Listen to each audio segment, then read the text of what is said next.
السلام علیکم ناظرین، ان فوکس کے ساتھ آپ کی خدمت میں حاضر۔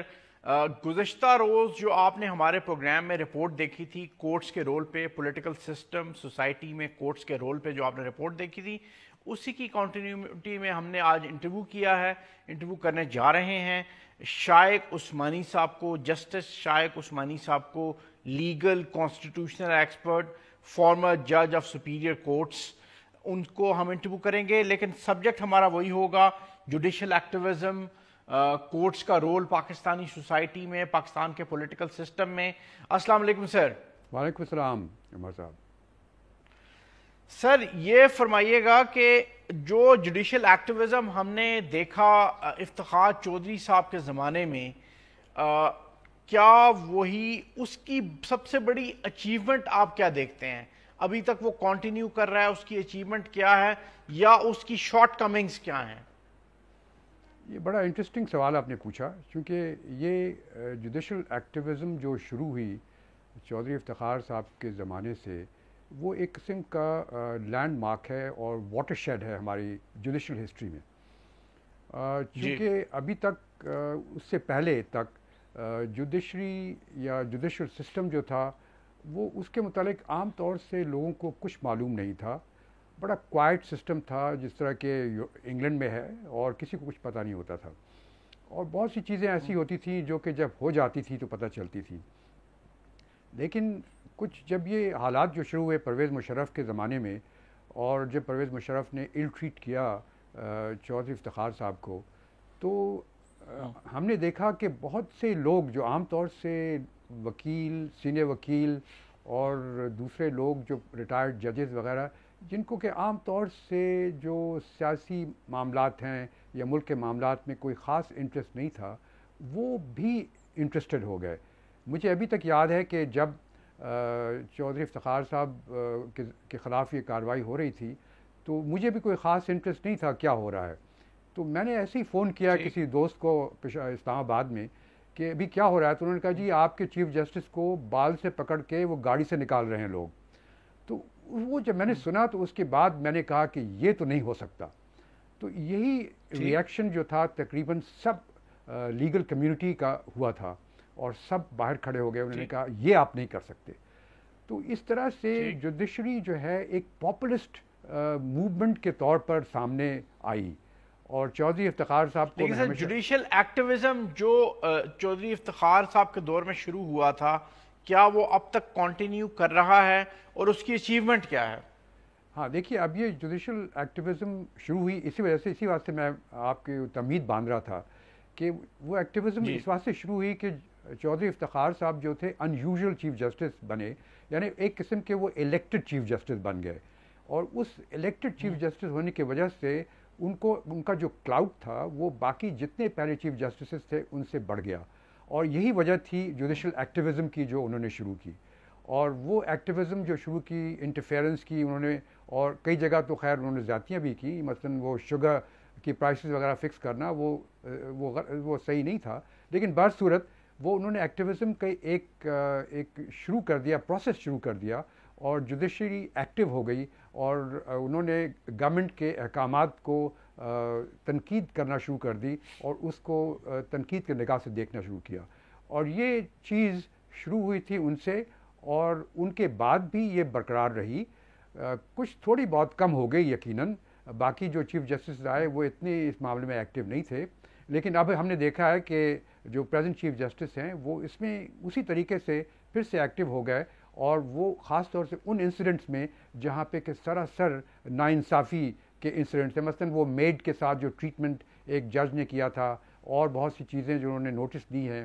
ابھی ایک جو ریسنٹ انسیڈنٹ تھا جو کسی وڈیرے نے ایک پولیس والے کو نیچے بٹھا کر کے کرسی پہ بیٹھ گیا تھا، اس کی بھی نوٹس دے دی۔ تو یہ جو ناانصافی کے انسیڈنٹس ہیں، سراسر ناانصافی کے، اس کو انہوں نے نوٹس کرنا شروع کیا۔ تو یہ میرے خیال میں ان وجوہات سے جب بعد میں ججمنٹس آئیں گی تو اس کا جو ہماری فیوچر جوڈیشل جو لٹریچر ہے اس پہ بڑا اثر پڑے گا۔ سر یہ بتائیے کہ آپ اس آرگومنٹ سے ایگری کرتے ہیں کہ executive branch of the state جب کام نہیں کرتی تو ایک ویکیوم کریٹ ہوتا ہے، اور اس ویکیوم میں جوڈیشل ایکٹیویزم جنم لیتا ہے. آپ اس آرگومنٹ سے ایگری کرتے ہیں؟ جی کچھ حد تک ہمارے ملک میں تو یہ آرگومنٹ بالکل صحیح ہے، کیونکہ ہمارے ملک میں جو انسٹیٹیوشنز ہیں، ڈیموکریٹک انسٹیٹیوشنز دنیا میں جو ہوتے ہیں، جوڈیشری، ایگزیکٹو، لیجسلیچر، یہ ہمارے یہاں مثلاً لیجسلیچر تو آپ دیکھتے ہیں بالکل ہی ناکارہ ہے.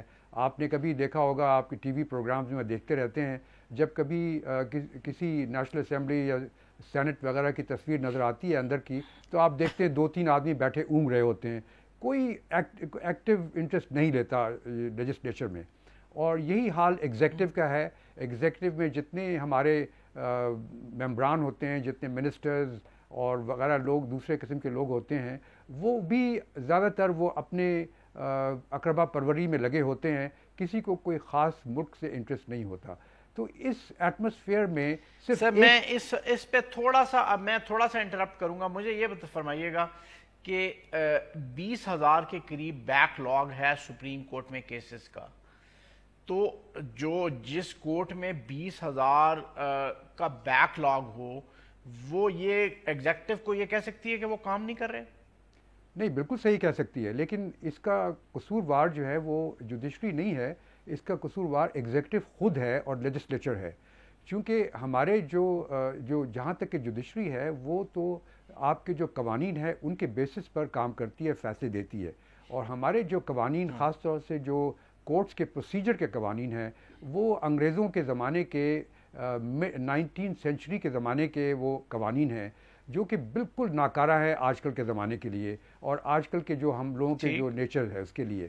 تو اس کے متعلق ہمیں یہ چاہیے تھا کہ لاز بنانے چاہیے تھے، پروسیجرز کو چینج کرنا چاہیے تھا. انگریزوں نے خود اپنا پروسیجر جو ہے وہ چینج کر دیا. ابھی ریسنٹلی کوئی 10-12 سال پہلے انہوں نے اپنے پروسیجرز چینج کیے، اور ہم نے ابھی تک وہ پروسیجر نہیں چینج کیے، ابھی تک وہ برقرار ہیں. تو یہ جو غلطی ہے، یہ لیجسلیچر کی غلطی ہے، چونکہ ہمارے لیجسلیچر کے جو ممبران ہیں وہ کبھی کوئی چیز ایسی نہیں کرتے جو کہ کرنی چاہیے ان کو ملک اور قوم کی بہتری کے لیے.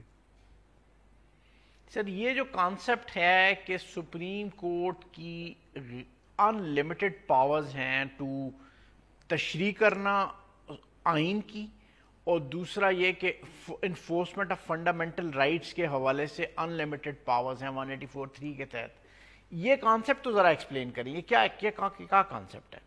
دیکھیے، بات یہ ہوتی ہے کہ ہر ملک میں، اور خاص طور سے سویلائزڈ ملک میں، کوئی فائنلٹی بہت ضروری ہے.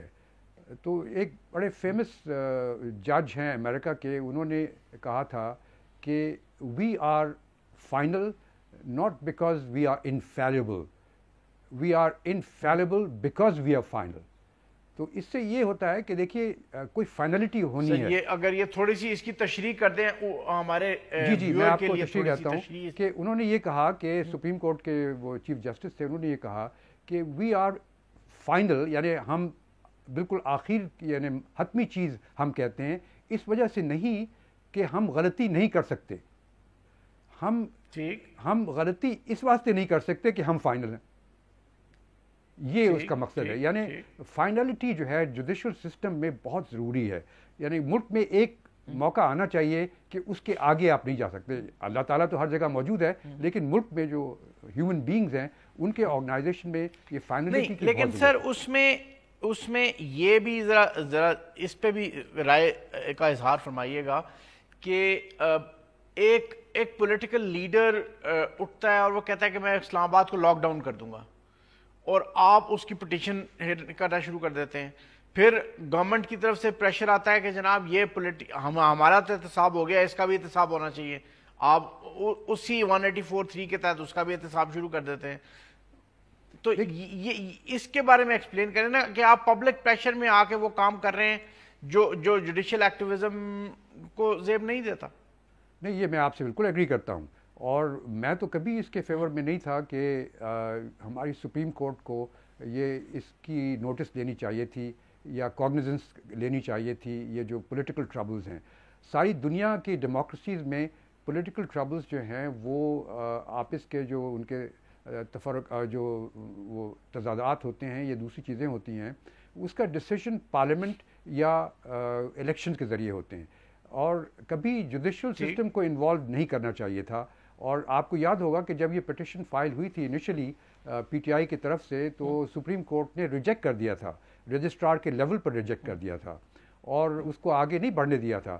لیکن جب یہ حالات اتنے خراب ہو گئے, اور اس وقت میرے خیال میں سپریم کورٹ نے شاید سوچا ہوگا کہ اگر ایسے ہی حالات رہے کیا پتہ کوئی بغاوت نہ ہو جائے, کوئی پرابلم نہ ہو جائے, تو انہوں نے ایز اے میٹر آف ایکسپیڈینس ہی لیا تھا. لیکن میرے خیال میں ان کو کرنا نہیں چاہیے تھا, میری نظر میں تو ان کو یہ کرنا نہیں چاہیے تھا. لیکن اب ہو گیا, جب ہو گیا تو یقیناً جب ایک طرف سے ہوا تو دوسری طرف سے بھی شروع ہوگا. تو آپ دیکھ رہے ہیں کہ دوسری پٹیشن بھی فائل ہو رہی ہیں, تو یہ دائرہ وسیع تر ہوتا جائے گا. یہ اگر وہ نہیں کرتے تو شاید نہیں جائے گا.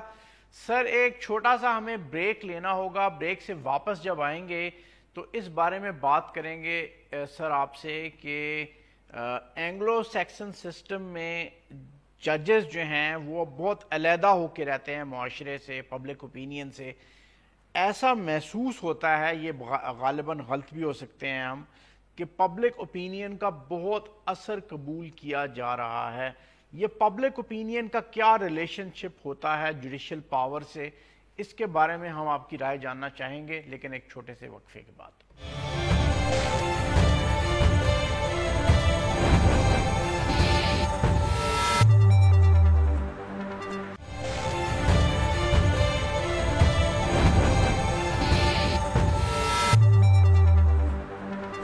جی ویلکم بیک ناظرین.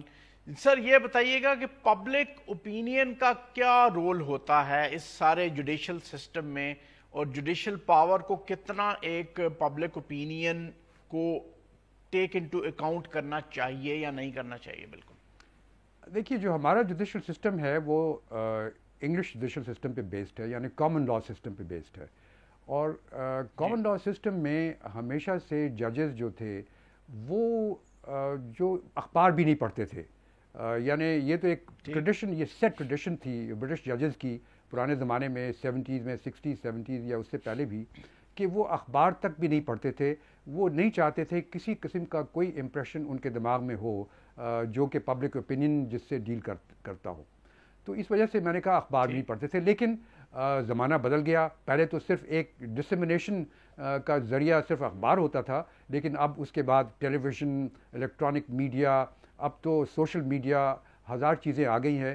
تو اب ڈسمنیشن آف انفارمیشن اتنی کامن ہو گئی ہے کہ یہ چیزیں بہر صورت اثر انداز تو سائیکولوجیکل طور پر تو ضرور ہوتی ہیں ججز کے اوپر.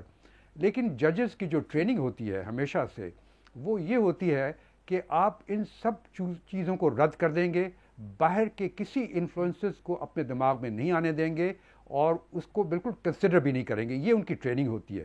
یہ الگ بات ہے کہ کئی دفعہ لوگ شاید اثر انداز ہو جاتے ہوں کیونکہ ہیومن ایلیمنٹ تو اپنی جگہ پر ہے, لیکن بائی اینڈ لارج ججز جو ہیں اپنے آپ کو پبلک اوپینین سے ہمیشہ دور رکھتے ہیں. لیکن جس طرح زمانہ گزرتا جا رہا ہے اور جس طرح سے کہ آئی ٹی انفارمیشن ٹیکنالوجی بڑھتی جا رہی ہے, ڈیولپمنٹ اس کی بڑھتی جا رہی ہے, تو یہ زیادہ سے زیادہ مشکل سے مشکل ہوتا جا رہا ہے. یہ جو سر بیک لاگ ہے 20,000 کا, یہ اس کو کلیئر کرنا زیادہ امپورٹنٹ ہے یا عمران خان کے خلاف 184(3) کے تحت کوئی پٹیشن سننا زیادہ اہم ہے؟ دیکھیے, جو آپ بیک لاگ کی بات کرتے ہیں اس سے سب کو تکلیف ہوتی ہے. سب سے زیادہ تکلیف تو وکیلوں کو ہوتی ہے, کیونکہ وکیل کے پاس جو کیسز پڑے ہوتے ہیں سال ہر سال چلتے رہتے ہیں اور وہ کبھی ختم نہیں ہوتے. یہ تو بہت ضروری چیز ہے ان کو ختم کرنا ہے, اور ان کو ختم کرنے کے جو طریقے ہیں وہ بھی اپنی جگہ پر موجود ہیں. اب میں آپ کو بتاؤں کہ کیا طریقے ہیں. پہلی بات تو یہ کہ جس سے میں نے پہلے کہا تھا پروسیجر کوڈز وغیرہ ہم کو چینج کرنا چاہیے. لیکن اس سے بھی زیادہ جو امپورٹنٹ چیز ہے وہ یہ کہ ہمارا جو سسٹم ہے کامن لا سسٹم, اس کامن لا سسٹم میں جو ایڈورسیریل سسٹم ہے ہمارا, یعنی ایک طرف سے ایک وکیل, دوسری طرف سے دوسرا وکیل, وہ آپس میں جنگ کر رہے ہوتے ہیں. جج سب کو سنتا رہتا ہے اور اس کے بعد ایک ریزنڈ ججمنٹ دیتا ہے جس سے کہ اپیل در اپیل ہوتی جاتی ہیں. تو یہ معاملہ لمبا ہوتا جا رہا ہے. یہ جو برٹش جو مائنڈ ہے یا برٹش وے آف لائف ہے اس کے لیے تو یہ صحیح ہے, چونکہ وہ بہر صورت انگریز اور انگلش مین جو ہوتا ہے وہ فیئر ہوتا ہے, in his mind is always fair, تو وہ ہمیشہ غلط بیانی میں کم انڈلج کرتا ہے. لیکن ہم لوگوں کا جو سوسائٹی ہم لوگوں کی سوسائٹی ہے اس میں تو آپ جانتے ہیں کہ غلط بیانی ایک کامن چیز ہے، تو اس کی وجہ سے لوگ فائدہ اٹھاتے ہیں اور ڈیلے بے انتہا ہوتے جاتے ہیں، ایڈجرنمنٹ پہ ایڈجرنمنٹ ہو رہی ہوتی ہیں اور مروت میں آ کے ججز ایڈجرنمنٹ کرتے رہتے ہیں. تو یہ معاملہ چل نہیں رہا ہے ہمارے ملک میں، اور میرے خیال میں حالات اس سے بھی بدتر ہوتے جائیں گے. ابھی تو 20 سال تک میں یہ سوال آپ سے اس لیے میں نے سوال آپ سے اس لیے کیا تھا کہ مطلب یہ بات کتنا برا یا اچھا ہوگا یہ بات کرنا کہ ہم 184(3) کو بحیثیت سوسائٹی 184(3) کے تحت جو پاورز ہیں سپریم کورٹ کو کی اس کو ڈیبیٹ کریں، پارلیمنٹ میں ڈیبیٹ کریں، پبلک میں ڈیبیٹ کریں، میڈیا میں ڈیبیٹ کریں. یہ اچھی بات ہوگی یا بری بات ہوگی؟ دیکھیے 184(3) کی پاورز جو ہیں وہ ایکسٹرا آرڈنری پاورز ہیں. یہ ایک فائنل ایک ہوتا ہے ایک سیفٹی والو جو کہ سوسائٹی کے پاس موجود ہے کہ اگر کہیں سے بھی کوئی انصاف نہیں ملتا تو پھر آپ سپریم کورٹ کو اپروچ کر سکتے ہیں، اور سپریم کورٹ وہ in the interest of justice substantial justice وہ آرڈرز پاس کر سکتی ہے، خاص طور سے ہیومن رائٹس کے معاملے میں.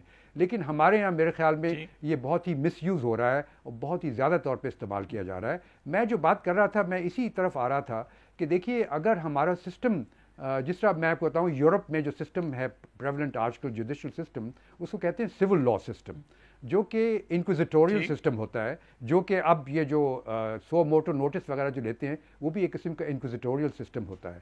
تو جو انکوزیٹوریل سسٹم ہوتا ہے جس میں کہ یہ وکیلوں کی اتنی امپورٹنس نہیں ہوتی، ججز جو ہے چھوٹی چھوٹی ججمنٹ لکھتے ہیں اور فیصلے کر دیتے ہیں، اور یہ نیپولین بوناپارٹ لے کے آیا تھا یورپ میں. ہمیں بھی کچھ اس قسم کا سسٹم انٹروڈیوس کرنا چاہیے لیجسلیچر کے تھرو، تاکہ ہم بھی اپنا سسٹم جو انفیکٹ جو شرعی جو ہمارے سسٹم ہے شرعی کورٹس کے کافی نزدیک ہے وہ سول لا سسٹم، اگر ہم اس قسم کا کوئی سسٹم انٹروڈیوس کریں تو فیصلے جلدی ہوں گے اور یہ جو ڈیلیز ہوتے ہیں یہ کافی حد تک کم ہو سکتی ہیں. سر یہ فرمائیے گا کہ یہ کتنا اہم ہوگا کہ سپریم کورٹ 184(3) کے تحت اپنی پاورز ایکسرسائز کرنے سے پہلے اپنی جورسڈکشن کا فیصلہ کر لے، یہ فیصلہ کر لے کہ وہ ٹرائل کورٹ ہے یا نہیں ہے، یہ فیصلہ کر لے کہ وہ کرپشن اینٹی کرپشن فورم ہے یا نہیں ہے، یہ فیصلہ کر لے کہ وہ کسی سٹنگ پرائم منسٹر کو ڈسکوالیفائی کر سکتی ہے، آسٹ کر سکتی ہے، نکال سکتی ہے اس کی جاب سے. یہ جورسڈکشن ڈیسائیڈ کرنا سپریم کورٹ کے لیے 184(3) کے تحت پاور کو ایکسرسائز کرتے ہوئے کتنا اہم ہوگا؟ دیکھیے میری نظر میں کہ سوسائٹی میں بہت ضرورت ہے کہ ایک فائنل ایسی ایونیو ہونا چاہیے جہاں پہ کہ آپ جا سکیں. تو اس میں کوئی حرج نہیں ہے کہ اگر ان کو وہ پاورز اویلیبل ہوں، لیکن اس پاور کو بھی ان کو چاہیے کہ ججز کو چاہیے کہ جوڈیشل طریقے سے اس کو استعمال کریں اور بڑے کنٹرول طریقے سے استعمال کریں، اور یہ اپنے آپ کو ریسٹرکٹ کریں. اس کو اگر آپ لمٹ کر دیں گے قانون بنا کر کے تو وہ انصاف کے تقاضے کے خلاف ہوگا، کیونکہ اس سے ہو سکتا ہے کہ کئی دفعہ ناانصافی ہو جائے اور کوئی بھی ایونیو ایسا نہیں رہے گا جہاں سے کہ آپ کو انصاف مل سکے. تو اس کی پاورز کو لمٹ کرنے کی ضرورت نہیں ہے. اپنا ایک کوڈ آف کانڈکٹ بنانا چاہیے، ہماری جوڈیشری کو خود ایک کوڈ آف کانڈکٹ بننا چاہیے کہ بھئی ان چیزوں کو ہم سنیں گے اور ان چیزوں کو نہیں سنیں گے، تاکہ اس میں اس قسم کی پرابلمز نہ ہوں جو کہ جس کا ذکر آپ کر رہے ہیں. سر ہم آپ سے بات جاری رکھیں گے، لیکن یہ جاننا چاہیں گے آپ سے وقفے کے بعد، ایک چھوٹا سا وقفہ لیں گے، اس کے بعد یہ جاننا چاہیں گے کہ پولیٹیکل کیسز کو، پولیٹیکل کویسچنز کو کورٹ کو ڈیسائیڈ کرنا چاہیے.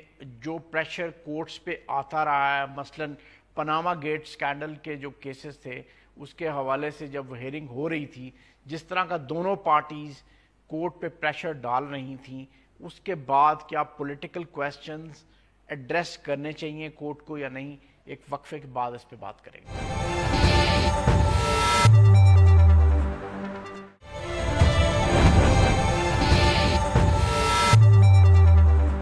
ویلکم بیک ناظرین. جی عثمانی صاحب یہ فرمائیے گا کہ پولیٹیکل کویسچنز کیوں ڈیسائیڈ کرتی ہے کورٹ؟ کیا ضرورت پڑتی ہے اسے پولیٹیکل کویسچنز ڈیسائیڈ کرنے کی؟ دیکھیے پرابلم ہمارے یہاں پہ ہے، جس طرح کہ آپ پہلے بھی کہہ چکے ہیں کہ ہمارے جو باقی انسٹیٹیوشنز ہیں وہ کام صحیح نہیں کر رہے ہیں. یعنی جو فیصلے کہ آپ کے پارلیمنٹ میں ہونے چاہیے وہ پارلیمنٹ میں فیصلے نہیں ہوتے، کسی کو کوئی انٹرسٹ نہیں ہے پارلیمنٹ میں. تو اس وجہ سے ہوتا یہ ہے کہ پھر جب، اور دوسری بات یہ بھی ہے کہ ہمارے یہاں سیاست میں بے انتہا جس کو انگریزی میں کہتے ہیں ایکریمنی ہے، ایک دوسرے کے خلاف نفرت اور ایک دوسرے کے خلاف دشمنی سمجھنے ایک قسم کی. تو اس دشمنی اور نفرت کی وجہ سے ہمارے جو سیاسی پارٹیاں ہیں وہ چاہتی ہیں کسی نہ کسی طریقے سے کوئی اکھاڑا مل جائے جہاں کہ وہ ان کا پلہ بھاری ہو. تو اب وہ دیکھتے ہیں کہ، اور پہلے تو یہ ہوتا تھا کہ جب وہ شروع کرتے تھے اس قسم کی حرکتیں تو فوج انٹرفیئر کر دیتی تھی، جس طرح آپ کو معلوم ہے 3 دفعہ ہم کر چکے ہیں. لیکن وہ اب معاملہ ختم ہو گیا جوڈیشری کے انٹرفیئرنس کی وجہ سے. تو اب وہ سمجھتے ہیں کہ ایک اکھاڑا رہ گیا ہے جوڈیشری کا، تو وہ جوڈیشری پہ اثر انداز ہو کر کے اور پھر میڈیا کی وجہ سے، سوشل میڈیا کی وجہ سے جوڈیشری میرے خیال میں دباؤ میں آ جاتی ہے، اور سیاستدان جو ہیں وہ اپنے مقصد کے لیے جوڈیشری کو مس یوز کرتے ہیں، اور اس کی وجہ سے میرے خیال میں وہ اپنے ملک کو نقصان پہنچاتے ہیں، اپنی سوسائٹی کو نقصان پہنچاتے ہیں. جو انسٹیٹیوشنز ان کو خود اسٹرانگ کرنے چاہیے اس کو اسٹرانگ کرنے کے بجائے وہ ایک انسٹیٹیوشن جو رہ گیا ہے اس کو بھی کمزور کر دیتے ہیں. تو یہ بہت ضروری ہے کہ اس معاملے کو دیکھا جائے، اور ہماری پارلیمنٹ کو اس کو ایگزامن کرنا چاہیے، اس پہ ڈیبیٹ ہونی چاہیے، تاکہ وہ کوئی دائرہ کار کوئی ایک ایسا دائرہ بنانا چاہیے جس کے آگے سیاستدانوں کو نہیں بڑھنا چاہیے اور ان کو بلا وجہ جوڈیشری کو انوالو نہیں کرنا چاہیے.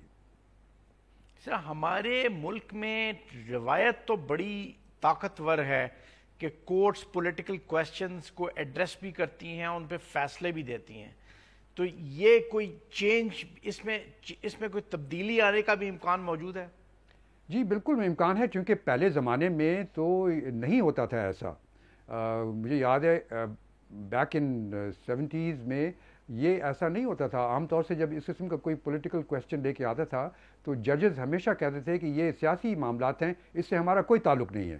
اور یہی سسٹم جو ہے یہ انگلینڈ میں بھی جہاں سے ہم نے بورو کیا سسٹم، وہاں بھی یہ موجود ہے. کورٹس کی ججمنٹس موجود ہیں کہ انہوں نے کہا کہ جی ہم یہ پولیٹیکل کویسچن ڈیسائیڈ نہیں کریں گے؟ جی ایسی بہت سی کیسز ہیں، میں آپ کو دکھا سکتا ہوں جہاں پہ کورٹ نے کہا کہ ہمیں اس سے کوئی تعلق نہیں ہے، سیاسی چیزیں ہیں، اس سے ہمارا کوئی تعلق نہیں ہے. لیکن یہ جس طرح میں نے آپ کو بتایا کہ یہ جو لائرز موومنٹ اور یہ سب چیزیں جو ہوئی ہیں، اس کی وجہ سے ایک قسم کی پاپولسٹ جوڈیشری قائم ہو گئی ہے ہمارے ملک میں، اور وہ ایک حصہ بن گئی ہے. اس میں کافی حد تک اس قسم کی چیزیں آ گئی ہیں جو کہ نہیں آنی چاہیے تھی، اور بہت ضروری ہے کہ اس معاملے کو صحیح کرنا چاہیے، ورنہ ہمارا جوڈیشل سسٹم خود ہی تباہ ہو جائے گا اگر یہ معاملات اس طرح چلتے رہے. چونکہ پھر اگر اس طرح سے فیصلے جوڈیشری کرنی شروع کر دے گی، سیاسی فیصلے، تو پھر وہ پارٹیزین بن جائے گی. پھر کچھ لوگ کہیں گے کہ بھئی آپ نے یہ غلط فیصلہ کیا، دوسرے لوگ کہیں گے آپ نے غلط فیصلہ کیا، تو پھر اس کی وہ حیثیت جو ایک ایز این امپائر ہوتی ہے وہ ختم ہو جائے گی. تو یہ بہت ضروری ہے کہ اس کو ایڈریس کرنا چاہیے، اور پارلیمنٹ کو میرے خیال میں اس کو ڈیفینیٹلی ایڈریس کرنا چاہیے. ہمارے ہاں ایسی روایت موجود ہے نا کہ ریاست کے اور ادارے پولیٹیکل، سوشل، ریلیجس کانفلکٹس میں پارٹی بنتے رہے اور ٹرسٹ لوز کرتے گئے اپنے ریاست کا، اپنی سوسائٹی کا. اب یہی واقعہ کورٹس کے ساتھ بھی ہو سکتا ہے کہ وہ ٹرسٹ لوز کر جائیں، کیونکہ وہ پارٹی پولیٹیکل کانفلکٹ میں پارٹی بنے، یا ریلیجس کانفلکٹ میں پارٹی بنے، یا سوشل کانفلکٹ میں پارٹی بنے، اور ٹرسٹ لوز کر جائیں ایک سیگمنٹ آف سوسائٹی کا یا دوسرے سیگمنٹ آف سوسائٹی کا. جی یہی اسی کی طرف میں اشارہ کر رہا تھا ابھی جو میں نے کہا کہ یہ اس کی پاسبلٹی ہے کہ جوڈیشری پارٹیزین ہو جائے گی. یعنی وہ جو اس کا امپارشلٹی کا جو اس کا ایک اپیرنس ہے وہ آہستہ آہستہ ایروڈ ہو جائے گی، ختم ہو جائے گی. اور اگر اس طرح سے وہ سیاسی چیزوں میں اگر انہوں نے ہاتھ ڈالنا شروع کیا تو کوشش یہ کرنی چاہیے، جس طرح میں نے آپ سے کہا تھا کہ ججز کو ایک اپنا کوڈ آف کانڈکٹ بنانا چاہیے، خاص طور سے سپیریئر جوڈیشری کو، اور ان کو یہ فیصلہ کرنا چاہیے کہ ہم ان چیزوں میں ہاتھ نہیں ڈالیں گے کیونکہ یہ ہمارا کام نہیں ہے. یہ جس کا کام ہے اس کو کرنے دیں، وہ نہیں کر سکتے الیکشنز کال کریں یا چینج کریں حکومت کو، ہم سے اس کا تعلق نہیں ہے. اور پھر اس طرح سے پھر سیاسی لوگ جو ہیں وہ اس کو اکھاڑے کے طور پہ استعمال نہیں کر سکیں گی. اور یہ بہت ضروری ہے ہمارے ملک کے لیے، کیونکہ ہم ایک تباہی کے کونے کے کنارے کھڑے ہیں ہمارے اپنے جوڈیشل سسٹم کو تباہ کرنے کے. بالکل ٹھیک. اچھا یہ بتائیے گا کہ پاکستان میں قانون سازی کے حوالے سے ایسی کوئی روایت موجود ہے کہ قانون ساز اداروں نے